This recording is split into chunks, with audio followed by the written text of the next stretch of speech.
नमस्ते। आज हम भारत के उस अतीत की बात कर रहे हैं जब इतिहास लिखा नहीं गया। या शायद लिखा भी गया पर हम उसे पढ़ नहीं पाए। हाँ बिल्कुल। हमारे पास भारत में प्रागैतिहासिक एवं प्रोटो ऐतिहासिक काल से जुड़ी कुछ जानकारी है और आज हम इसी हजारों साल पुरानी कहानी के अहम पहलुओं को समझने की कोशिश करेंगे। बिल्कुल, ये वो दौर है जब इंसान पत्थर के औजारों से आप कह सकते हैं अपनी पहचान बना रहा था। हम देखेंगे कि कैसे वो शिकार और खाना जमा करने से आगे बढ़कर खेती और पशुपालन तक पहुंचा। और ये जानना भी बड़ा दिलचस्प है कि बिना लिखी हुई चीजों के हम ये सब जानते कैसे हैं। सही कहा।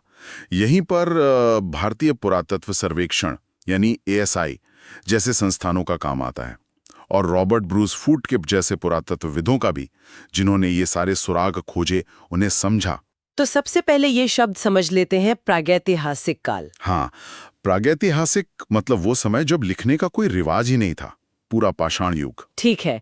और प्रोटो इतिहास? प्रोटो इतिहास मतलब लिखावट तो थी जैसे सिंधु घाटी में मिली है, पर हम उसे आज तक पढ़ नहीं पाए, डिकोड नहीं कर पाए। अच्छा। और फिर आता है ऐतिहासिक काल। हाँ, ऐतिहासिक काल वो है जहां से हमें ऐसे लिखित स्रोत मिलते हैं जिन्हें हम पढ़ सकते हैं, जैसे वैदिक काल से शुरू होता है ये। समझ गई।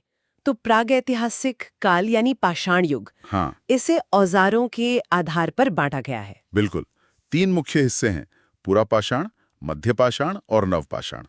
और पुरा पाषाण काल में भी उसके अंदर 3 चरण थे।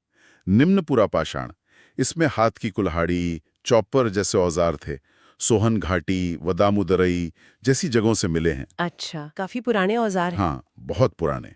फिर आया मध्य पुरा पाषाण, इसमें पॉइंट्स, स्क्रेपर जैसे थोड़े बेहतर औजार बने। और फिर उच्च पुरा पाषाण। उसमें ब्यूरन और ब्लेड जैसे और भी उन्नत औजार आ गए। बेलन घाटी से तो हड्डी की बनी एक मातृ देवी की मूर्ति भी मिली है। अरे वाह, ये तो कमाल की खोज है। मतलब उस जमाने में भी कला थी। हाँ, ये उच्च पुरा पाषाण काल की है और दिखाती है कि शायद कला और कुछ हद तक धार्मिक आस्थाएं भी पनप रही थीं। उस समय जीवन कैसा था? शिकार पर ही निर्भर थे। पूरी तरह प्रकृति पर। शिकार करना, कंदमूल फल इकट्ठा करना। आग का ज्ञान शायद बाद में हुआ, मतलब नियंत्रित इस्तेमाल। कच्चा मांस खाते थे, न खेती न पशुपालन। फिर आया मध्य पाषाण काल। इसमें क्या बड़ा बदलाव आया? सीएल कार्लाइल ने कुछ खोजा था? हाँ, कार्लाइल ने विंध्य क्षेत्र में शैलचित्र खोजे थे, पर सबसे बड़ा बदलाव था पशुपालन की शुरुआत। पशुपालन मध्य पाषाण में? जी हाँ, मध्य प्रदेश में आदमगढ़ और राजस्थान में बगोर, इन जगहों से इसके सबसे पुराने सबूत मिले हैं। और औजार? औजार और छोटे और परिष्कृत हो गए। इन्हें माइक्रोलिथ कहते हैं, मतलब सूक्ष्म पाषाण। महादाह से हड्डियों और सींगों के औजार भी मिले हैं। और भीमबेटका के गुफाएं, वो तो शायद इसी दौर की हैं। बिल्कुल, भीमबेटका के शैलाश्रय कमाल के हैं। हाँ। यूनेस्को विश्व धरोहर स्थल है ये। जी। हजारों साल पुराने चित्र बने हैं, हाथी, हिरण, शिकार करते हुए लोग। उस जमाने की जिंदगी की एक सीधी झलक मिलती है वहाँ। और दमदमा में वो कब्रें मिली थी, 41 कब्रें। हाँ, दमदमा में 41 कब्रें मिली हैं। कुछ में तो 1 से ज्यादा कंकाल भी थे। ये दिखाता है कि उनके कुछ सामाजिक रीति रिवाज थे, मरने के बाद की भी। और फिर आई असली क्रांति, नवपाषाण काल। बिल्कुल, क्रांति ही कहेंगे इसे। पहली बार अनाज उगाया गया, खेती शुरू हुई। सबसे पुराने सबूत कहाँ से मिले? देखिए, उत्तर प्रदेश में है लहुरा देवा, वहां से चावल के सबूत मिले हैं, जो करीब 9000 से 7000 ईसा पूर्व पुराने हैं।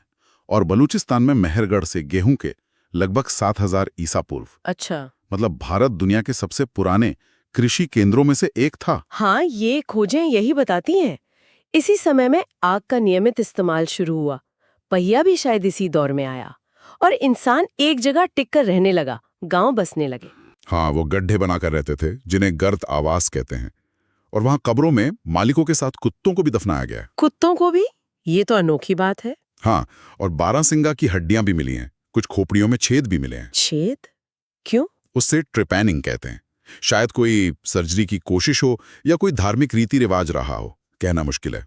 और महाराष्ट्र की जोरवे संस्कृति, वहां क्या खास था? वहां का एक रिवाज था कि मृतकों को घर के अंदर ही फर्श के नीचे दफना देते थे, उत्तर दक्षिण दिशा में। घर के अंदर ही? अजीब है। हाँ, अलग अलग जगहों पर बहुत अलग अलग प्रथाएं थीं।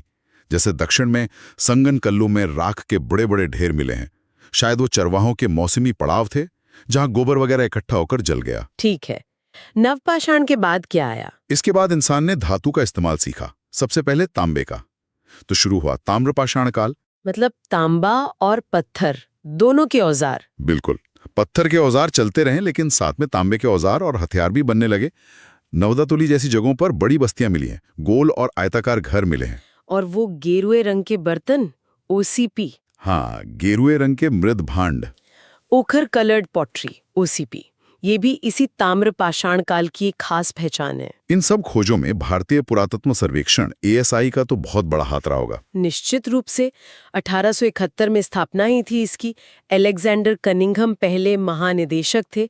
तब से लेकर आज तक ASI का योगदान बहुत महत्वपूर्ण है।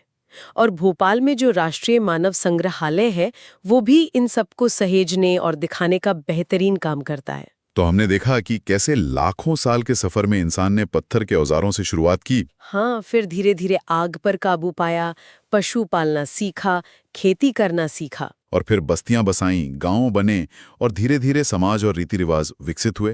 ये सारी जानकारी हमें उन चीजों से मिल रही है जो वो पीछे छोड़ गए हैं। उनके औजार, उनके बर्तन, हड्डियां, उनकी कला। सही कहा। बिना शब्दों के भी ये अवशेष अपने आप में एक पूरी कहानी कह देते हैं। बिल्कुल। और चलिए अंत में एक सवाल श्रोताओं के लिए छोड़ जाते हैं सोचने को। जरूर। जब इंसान ने वो शिकारी संग्राहक वाला जीवन छोड़ा होगा और पहली बार एक जगह टिक कर खेती करना शुरू किया होगा, तो उसके समाज पर, उसके आपसी रिश्तों पर और दुनिया को देखने के उसके नजरिए पर कितना गहरा और कितना स्थायी असर पड़ा होगा।